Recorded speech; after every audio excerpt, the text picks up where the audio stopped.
A few sections ago, we learned how to find the antiderivative of relatively simple functions. For example, let's say that we want to find the antiderivative of polynomials. We learned that if we simply apply the power rule in reverse, then we can easily find its antiderivative. We also learned how to handle antiderivatives of functions that are simple trigonometric functions or simple exponential functions. But as soon as the functions become a little bit more elaborate, then finding the antiderivative can be a little bit less obvious, a little bit more of a process that may require a bit of ingenuity. And the techniques that we have so far will not be enough in order to find those antiderivatives. For example, let's look at this function right here, the integrand. So this integrand right here is f of x equals 2x times the cosine of x squared. If we want to find its antiderivative, we're going to have to think a little bit harder as to what function do I need to differentiate to get this expression as the derivative.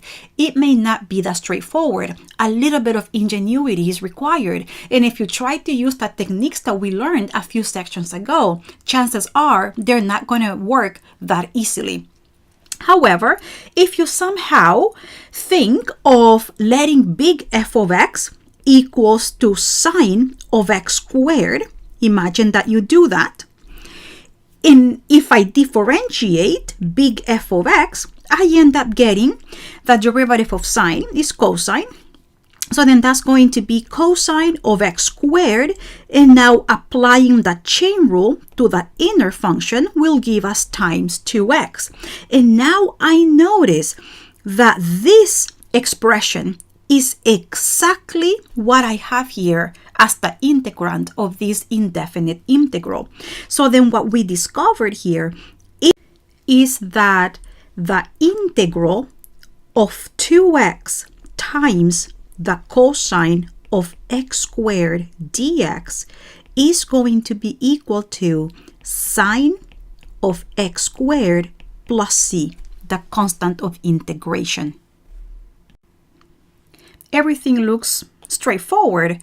However, I don't think that it was that straightforward to find that the antiderivative of the original function was sine x squared. I don't think that that was that trivial. Now, let's go to the second integral right here. Notice now that the function that they're giving me is exactly here, the integrand. So, little g of x is equal to x to the third times the cosine of x to the fourth plus 2. And again, if you just look at this function and you try to somehow think about what could be its antiderivative or whether we can apply the same techniques that we developed a few sections ago, you're going to have to do a little bit of thinking, a little bit of trying something, then erasing, trying something else, until you get to the right antiderivative. And let's say that you do.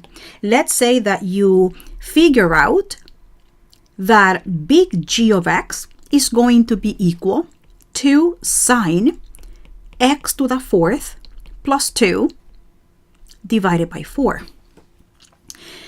So if you notice, let me test this hypothesis. Is this really the right antiderivative? Let me try to differentiate it.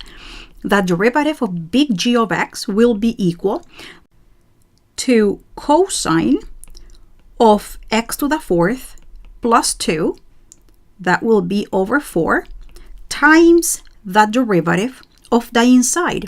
So then that's going to be 4x to the third. Then you notice how 4's will divide each other out, and you're going to have cosine of x to the fourth plus 2 times x to the third. Remember that multiplication is commutative, so I can rewrite this expression as x to the third times cosine of x to the fourth plus 2. And now this expression over here matches exactly what we have as an integrand. So then we can now conclude that the integral of x to the third times the cosine of x to the fourth plus 2 dx is going to be equal to sine of x to the fourth plus 2 divided by 4 plus c. Again, however, I don't think that it was that easy or that obvious to see that this was the expression for the antiderivative of little g of x. Now let's consider this final integral here. Notice again that the integrand becomes the function. Let's call this little h of x. That will be 2x times the square root of 1 plus x squared. And again, we have to try to think about what could be an antiderivative, and trying to apply some of the rules from before may help us. I mean, the power rule can help a little bit in reverse here. So I'm going to come up and start generating the following possible antiderivative. Let's say 2 over 3 times 1 plus x squared to the 3 over 2. Kind of, we think a little bit about the radical, turning the radical into an exponent, 1/2, and then thinking about the power rule in reverse. And with a little bit of trying and erasing and trying again, this may actually seem to work. Now, I am not saying that this is easy. I do believe that this is a little bit tricky. So let me go ahead and test the derivative to really see whether this is the correct antiderivative. We're going to have 2/3, bringing the exponent down, times 3 over 2, 1 plus x squared, subtracting 1 from the exponent will be 1/2, and then applying the chain rule to the inside, that is going to give us derivative of 1 plus x squared, 2x. Notice here how these 3's and the 2's divide each other out, and you end up getting 1 plus x squared to the 1/2 times 2x, or we can rewrite this as 2x times the square root of 1 plus x squared. And now we can see that this expression right here matches nicely what we had or what we were given as an integrand to begin with.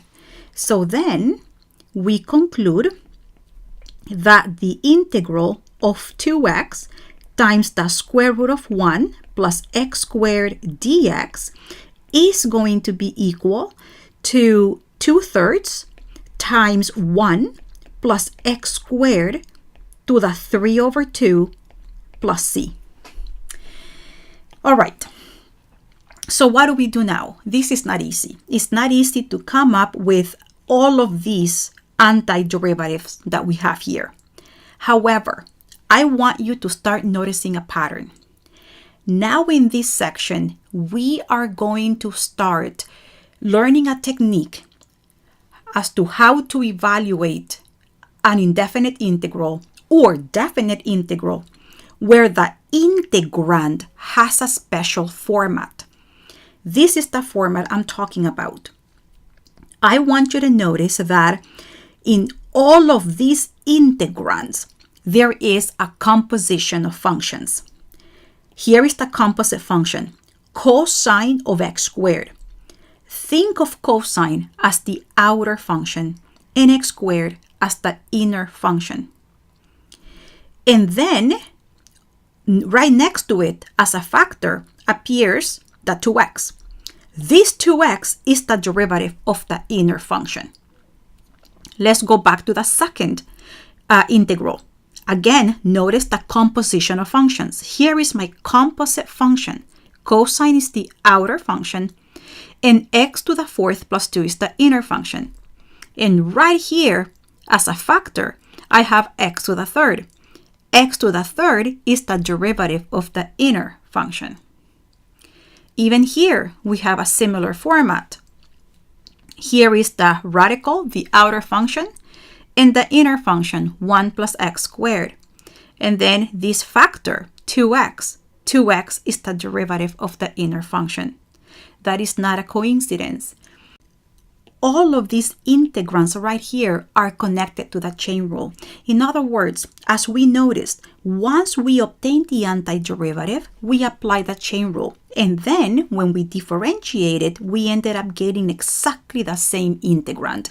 Same thing with big G of x. This was the antiderivative. We applied the chain rule and we got the integrand. And the same thing with h of x. So then, whenever we see that the integrand has that format, again repeating myself, of a composite function and then a factor, which is the derivative of the inside, then we know that the chain rule is involved. However, this is not simple. It's not simple to come up with these functions. So in this section, we're going to go ahead and learn a tool. This is going to be called the substitution method, and then later on a U-Substitution, which is going to be a mechanism for evaluating these type of integrals that have this specific format in a more mechanical way. This way or process will not require guess and checking or anything like that. It will be a set of steps that you will take every single time with most such integrals that will take you nicely to the antiderivative of the given integrand. I am not saying that it's going to be short. Sometimes it will be a little bit lengthy, but at least it is going to be straightforward. I want to now formalize everything that we said in the previous discussion, now putting everything a little bit more into more formal calculus vocabulary. So here I'm starting with case number 1. Suppose that f and g are continuous in some interval I, and suppose that big F is an antiderivative of little f. If an integrand has this form, and please note that this is exactly the form that we had in the previous examples. We had an outer function, we have a little inner function inside, and then we had a factor that was the derivative of the inner function. Every time that we have such integral, if we know the antiderivative of the outer function, then we know that this integral right here is going to be equal to big F, the antiderivative of little f, at the inner function little g of x, and then over here plus c. This is exactly how we evaluated the 3 integrals in our previous discussion. All right, but then again, this is assuming that we were able to find the antiderivative big f of x. However, as we already said many times, it is not easy to come up with that antiderivative. So what do we do? All right, so imagine again that we're giving an integral having the same format, f of g of x times g prime of x dx. The way in which we are going to begin this time is not by trying to somehow magically come up with the antiderivative. We're going to do a substitution. We will momentarily let the inner function be somehow replaced by u, just u. So we will say here, let u equals to g of x. Let the inner function equal to g of x. And then we're going to go ahead and differentiate u, right? After all, we can do that because u is equal to a function, g of x, so we can differentiate it. So we're going to have du by dx, because u is equal to g of x, is in terms of x, and that's going to be equal to g prime of x.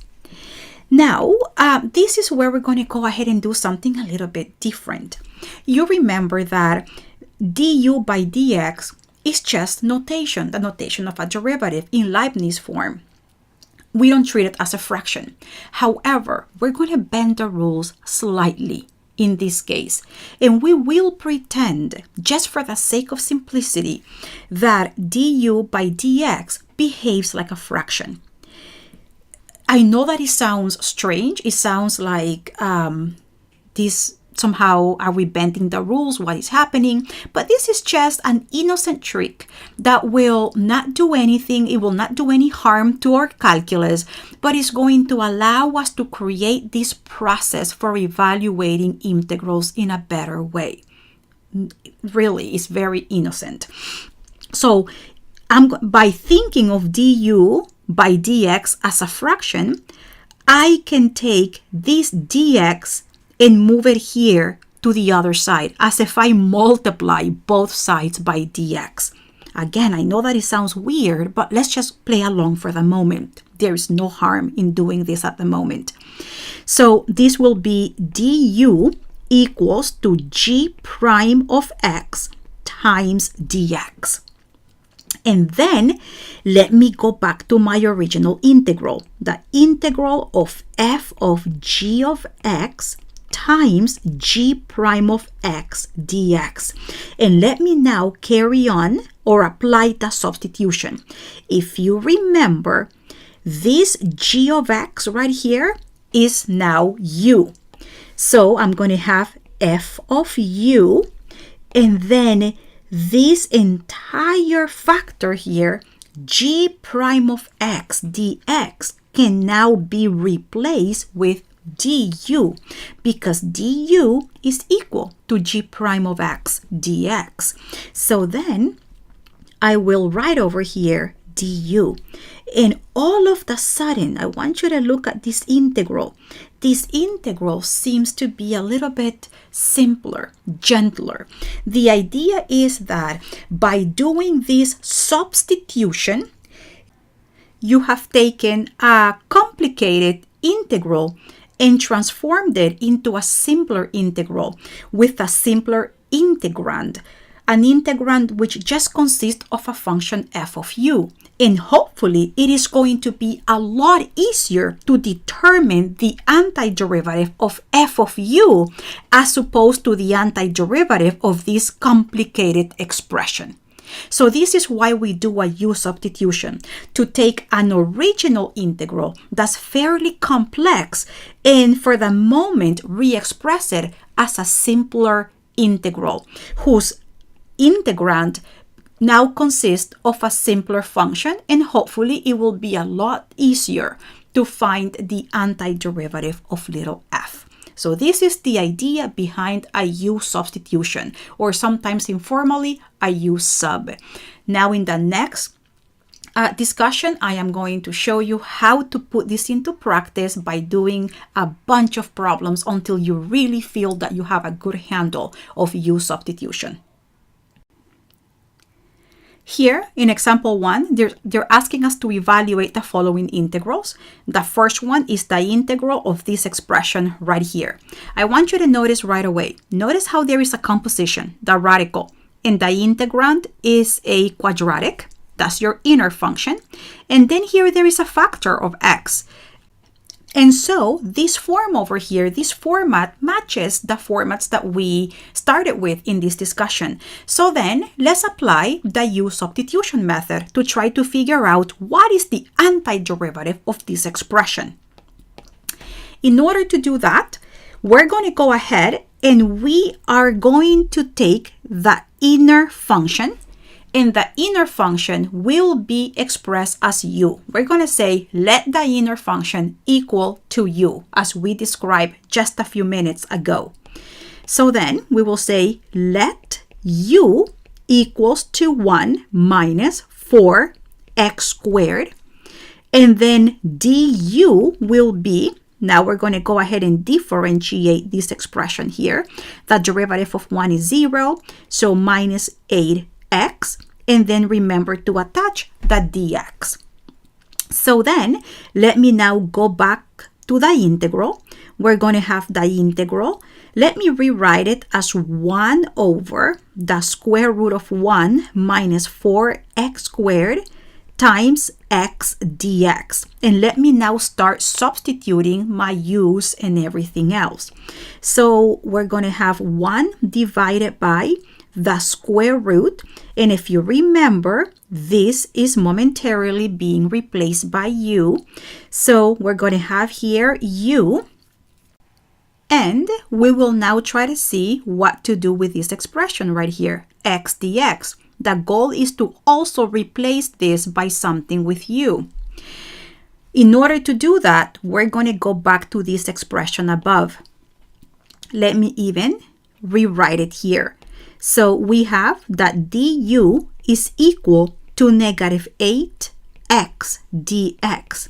So if I divide both sides by negative 8, and then over here also by negative 8, this will cancel here, and I'm going to have negative 1 over 8 du equals to x times dx. And now notice that this x dx is exactly what I have here. So then that means that I can take x dx and substitute it with this expression. So I can take this expression here and boom, substitute it in there. So we're going to have times negative 1 over 8 du. So this is my substitution. This entire expression here got replaced with negative 1 over 8 du. And given that negative 1 over 8 is a numerical factor, I can take it all the way in front of the integral notation, right? By properties of integrals. So I can write that as negative 1 over 8, the integral of 1 over the square root of u du. And please notice that indeed this integral is a lot easier to try to evaluate than the original one that we were given. So trying to evaluate the integral, continuing here, we are going to have that this is equal to negative 1 over 8, the integral, and I will now take the radical, turn it into an exponent. So then that is going to be u to the negative 1/2 du. And then we notice that this is an integrand in which we can apply the power rule in reverse in order to obtain its antiderivative. So we're going to have here negative 1 over 8 u to the negative 1/2 plus 1. That is going to be equal to 1/2 divided by 1/2, which is the same thing as multiplying by 2. And then over here immediately plus c. So then this is going to give us now negative 1 divided by 4 u to the 1/2 plus c, or we can write this as negative 1/4 square root of u plus c. Now we have integrated. All that we have to do now is to change back to the original variable x. X was the original variable. So we want to replace this u again with the original expression. If you remember, u was equal to 1 minus 4x squared. So let's bring that back. Let's resubstitute it as the square root of 1 minus 4x squared plus c. And we have evaluated the integral. How nice. I mean, it was not short. It was a lengthy process, but it was straightforward. Here we have now another integral, the integral of tangent of x dx. They're asking us to evaluate it. So I don't right away see a composition here, tangent of x. I just see one function. And thinking of the antiderivative of tangent is not an easy thing. I can't just easily come up with the antiderivative. I can try, but I can't promise. So then I'm going to think about another way of re-expressing tangent. What if we rewrite tangent as sine x over cosine of x dx? We know that tangent is equal to this. In fact, I'm going to even rewrite it as 1 divided by the cosine of x. And then the numerator, I'm going to shift it to the right to join dx, like that. Haven't changed anything, just rearrange my factors. Now, though, I can see a composition. I can think of my outer function as being 1 over x, for instance, and the inner function as being cosine of x. Why not? And then notice how there is the factor, this factor over here of sine x. So this format, again, seems to match everything that we have done in this section. We have our composition and we have our factor here. So I'm thinking that a u sub may be the way to evaluate this integral. So let me go ahead and start with that. Let me then say, or let u be equal to the inner function. The inner function is cosine of x. And then let me differentiate. Du is going to be equal to the derivative of cosine, which is negative sine x dx. So now that I have my substitution, I'm going to go back to my integral and I'm going to do my change of variables. So I'm going to have the integral of 1 divided by u, but now, as always, I have to also replace sine x dx. Well, I'm going to do that by going back to this expression right here. If you notice, I have that du is equal to negative sine x dx.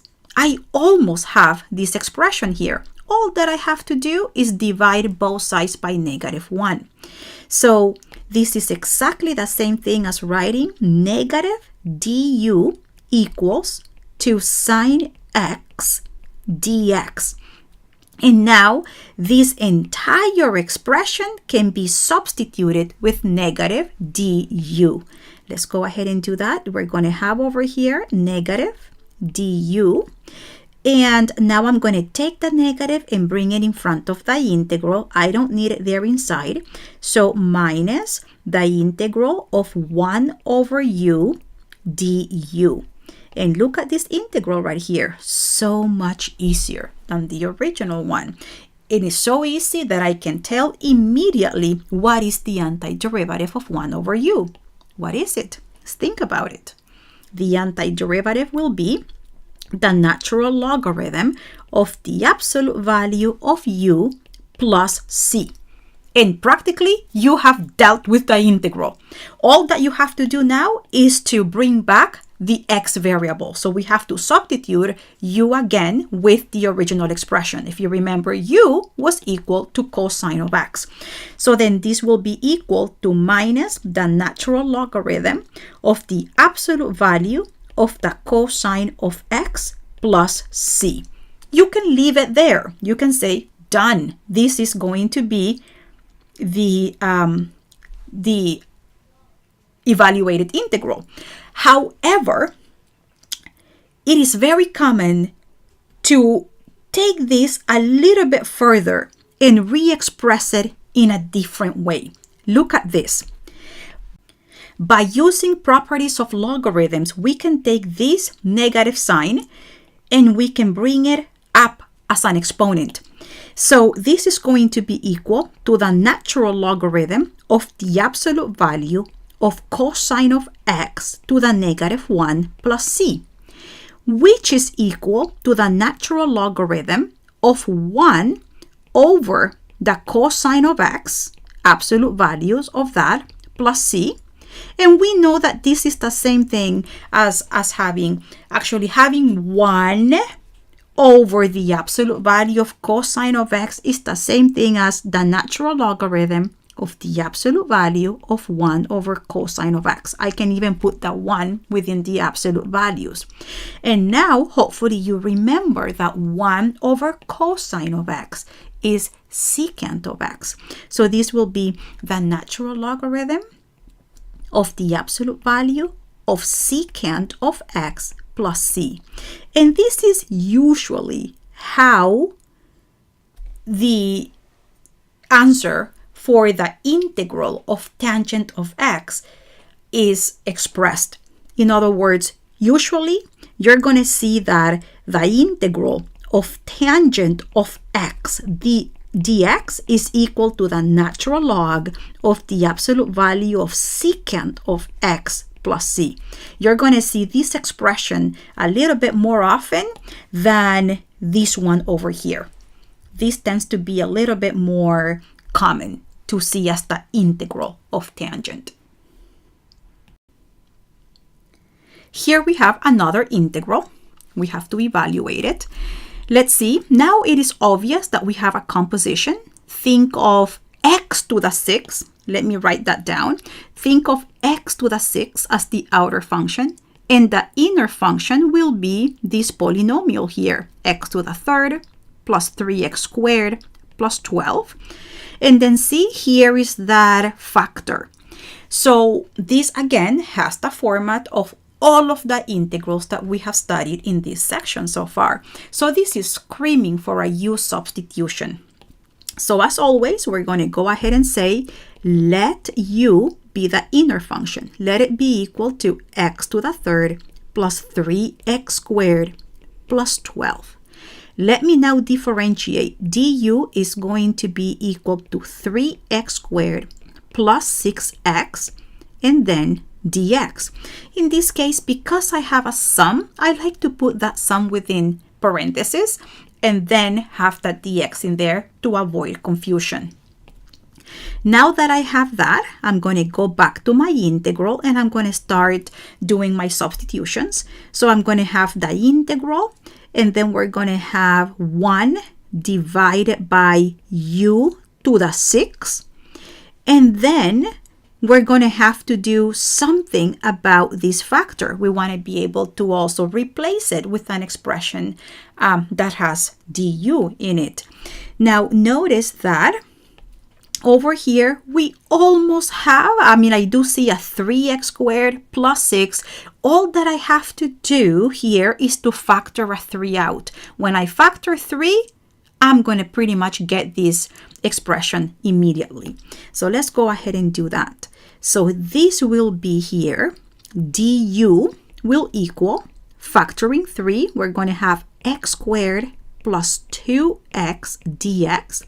And then we're going to go ahead and divide both sides by 3. So then that means 1/3 du equals 2x squared plus 2x dx.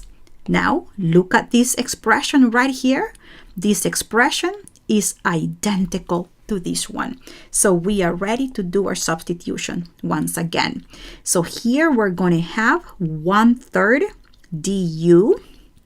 And then as always, this coefficient can come in front of the integral.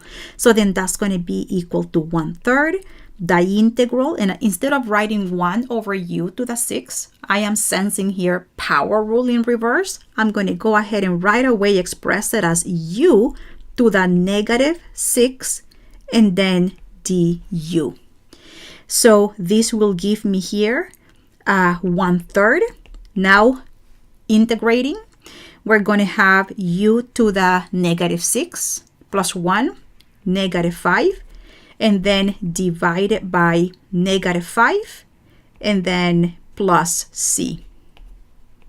Okay, so plus c right here. So simplifying, this will be 3 times -5, -15, so -1 over 15 times 1 over u to the 5th plus c.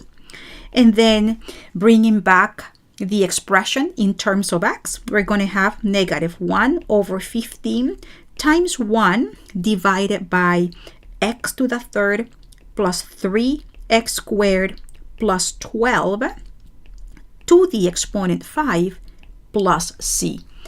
And we found the expression for the integral. Here they're asking us to evaluate another integral, the integral of sine of 7 theta plus 5d theta. The outer function is sine, the inner function is 7 theta plus 5, we don't see a factor. You can think of the factor here as being 1, but you don't see it primarily because if you notice the inner function, its derivative is 7. Because the exponent of theta is the variable, the exponent is 1. So when you apply the power rule, then theta disappears. So no wonder we don't see another variable expression here. So this still has the format of all of the problems here. So we feel that we can perform a U-substitution. Let's go ahead and do that. Let's try it out.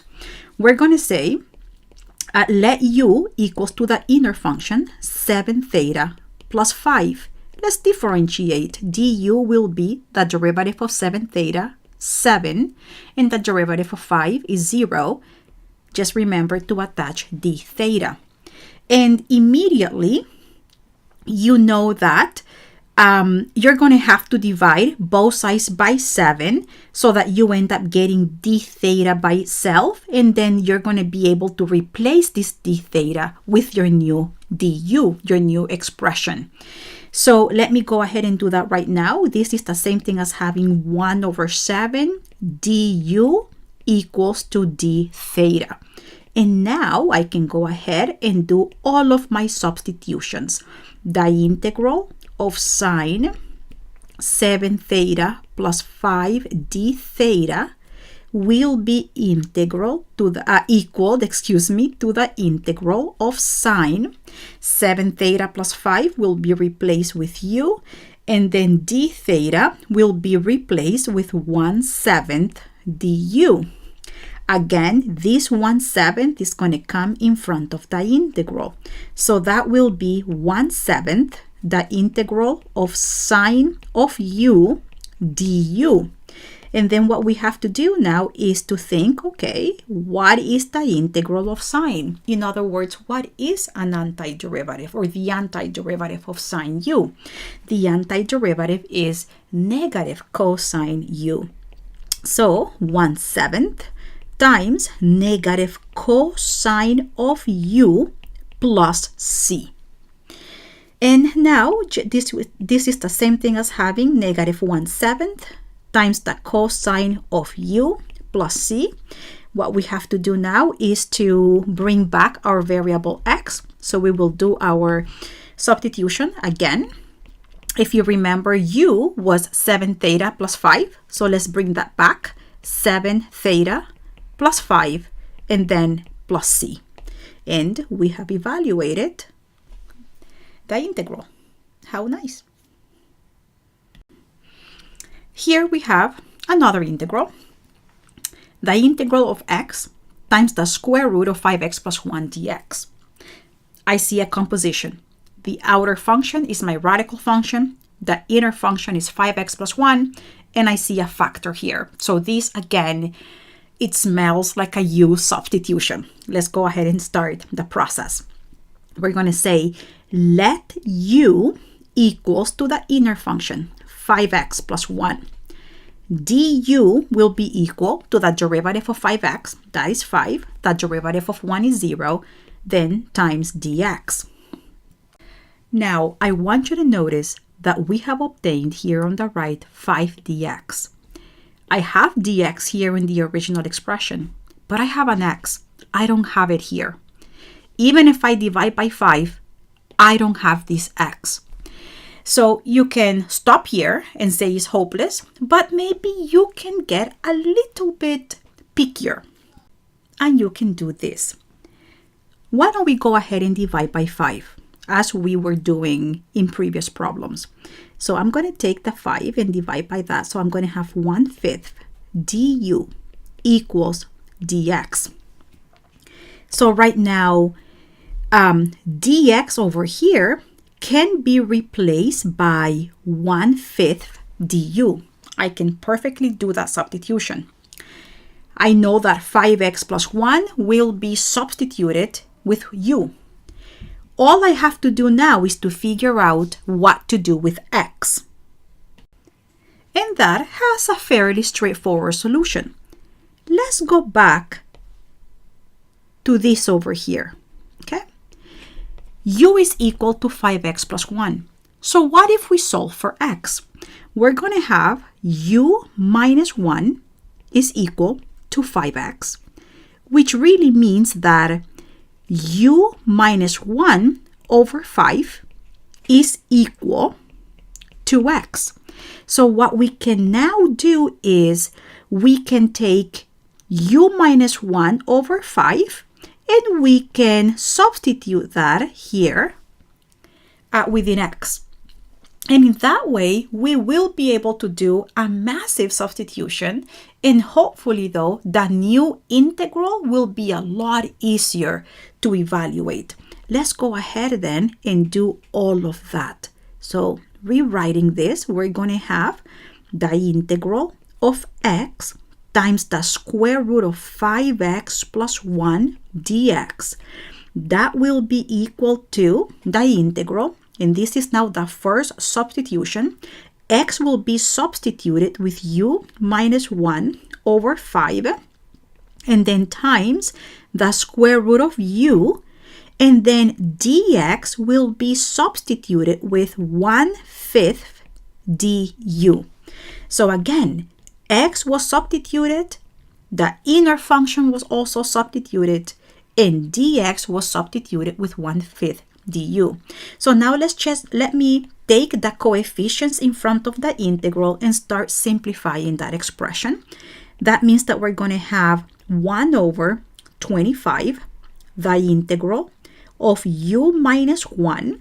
I'm going to turn the radical into exponent form, u to the 1/2 du. And then why don't we do distributive property here?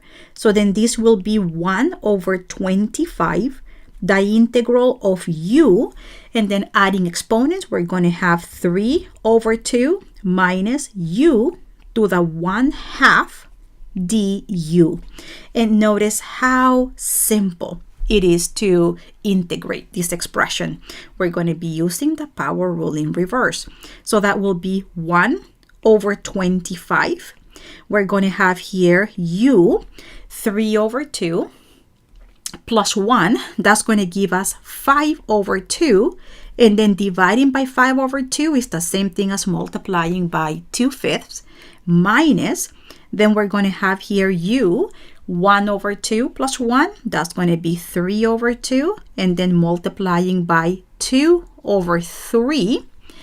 And then at the end, plus c. We have integrated. All that we have to do now is to resubstitute our expression for u so that everything is in terms of x. At the very end, you have to go back to variable x. So this is equal to 1 over 25, then 2 over 5 times 5x plus 1 to the 5 over 2 minus 2/3 times 5x plus 1 to the 3 over 2 plus c. I can clean this up a little bit more. Why not? Maybe we can go ahead and distribute the 1 over 25 back in. If we do that, we're going to have 2 divided by 1 over 25, then 5x plus 1 to the 5 over 2 minus 1 over 25 times 2/3 will give us 2 divided by 75 times 5x plus 1 to the 3 over 2 plus c. You can leave it like this. We don't have to go crazy trying to simplify even further. This is good enough. We have integrated. All of the examples that we tackled before were indefinite integrals. There were no limits of integration. However, we are going to have to deal with definite integrals where we have a lower and an upper limit of integration. So how do we deal with that whenever we have limits of integration? Can we apply the same U-substitution whenever we have this format? The answer is yes. All that we have to do is, in the same way that we make adjustments when we do our substitutions, we adjust the integrand, we're going to be adjusting the limits of integration. Let me show you how. So again, we're going to go ahead and let u be the inner function, g of x. We're going to differentiate. Du will be g prime of x dx. That won't change. So then this integral will become the integral. This will be f of u times du. Now the limits of integration. If we make a substitution within the integrand, we also have to readjust the limits of integration. So then, in order to do that, we're going to go back here to this expression. We know that u is equal to g of x. And as x varies from a to b, so as x goes from a to b, let's put it that way, we know that u is going to go from g of a all the way to g of b.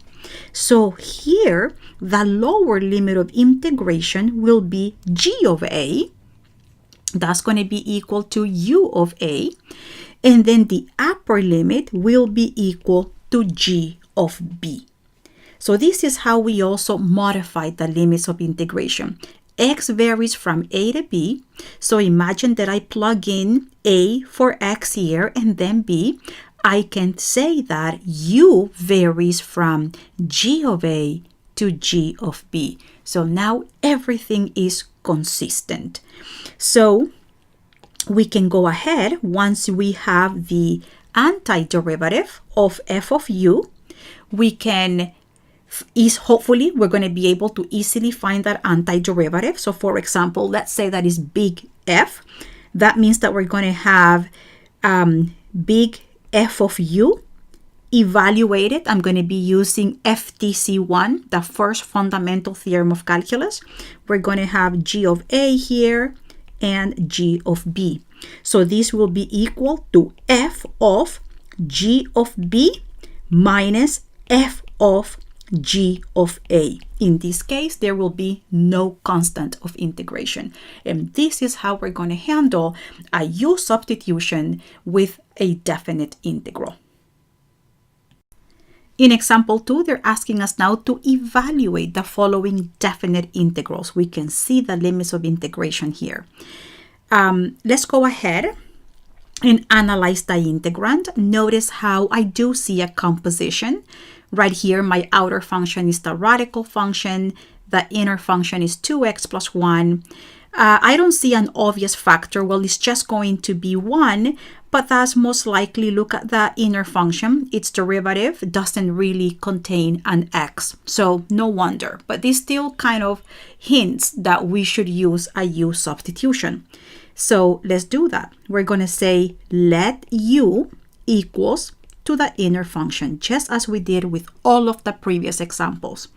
So du is going to be equal to 2 dx. And I'm going to go ahead and divide it by 2. So we're going to have 1/2 du equals 2 dx. And now notice how nicely I will be able to replace this dx here with this expression right here, 1/2 du. So let's do that. We're going to have right here the integral, the square root of u, then times 1/2 du. So the entire integrand was now re-expressed as an integrand in terms of u. But because I had a definite integrals, I will also have to reinterpret my limits of integration. In order to do that, I'm going to go back to this expression right here. As x varies from 0 to 4, let's start with 0. When x is equal to 0, I want to know what u is going to be equal to. So u is going to be equal to 2 times 0 plus 1. That really means 1. So then this lower integral will now turn into a 1. And when x is equal to 4, my new upper limit of integration will be 2 times 4 plus 1. That's going to be equal to 8 plus 1. That's going to give us 9. So we're going to have 9 up there. And now I'm going to go ahead and do exactly as I always tend to do. I take the numerical coefficient and bring it in front of the integral sign, and we're going to turn the radical into exponent. So this will be equal to 1/2 the integral from 1 to 9 u to the 1/2 du. And now this integral here is super easy to integrate. We're going to have 1/2. The antiderivative of u to the 1/2 will be u to the 1/2 plus 1. I'm applying the power rule in reverse. So 3 over 2. And then over here, times 2/3. I'm going to put a parenthesis. Then this will be evaluated from 1 to 9. I am applying the fundamental theorem of calculus. Then multiplying the coefficients, this will give me, in fact, notice how these 2's will cancel each other out. So I will just have 1/3. And then over here, u to the 3 over 2, integrating from 1 to 9. Let me continue here, which is going to be equal to 1/3.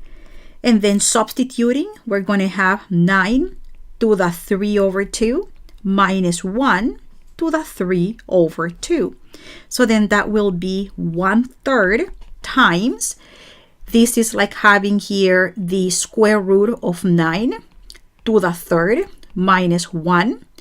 The square root of 9 happens to be 3, and 3 to the 3rd is 27 minus 1. So this will give us 26 divided by 3. And this is how easily we were able to evaluate this definite integral. Notice how the coefficient, usually I try to simplify it, and then the coefficient can always be thrown towards the left here by itself. As long as you keep it there, don't forget it. You can keep it there on the side, and then until the very end, you can reintegrate it with what you are left with. In this last problem, we have another definite integral. I want you to notice that we do have a composition. I'm going to think of the inner function as tangent. The outer function will be the power function, x to the 3rd. And here is this factor right here. So this is screaming U-substitution. We're going to go ahead and let u equal to the inner function, tangent of theta. Differentiating du will be equal to the derivative of tangent, which is secant squared theta d theta. And notice how nice this expression now perfectly matches this one right here. So I think that we are ready for the substitution part. We're going to go here. We're going to have the integral. Then u will be replacing tangent. Then we're going to have the exponent 3. This is the outer function. And then secant squared theta d theta will all be replaced with du. All that I have to do now is to adjust the limits of integration. So I'm going to go back over here, and I'm going to start with x, or with theta, equal to 0. When theta is equal to 0, we know that u is going to be equal to tangent of 0, which is 0. So this will not change. And when theta is equal to pi over 4, we're going to have that u is equal to the tangent of pi over 4, which is equal to 1. So the upper limit of integration will now become 1. And then we are ready to integrate. We know that the antiderivative of u to the 3rd, using the power rule in reverse, will be u to the 4th, and then divided by 4 right here.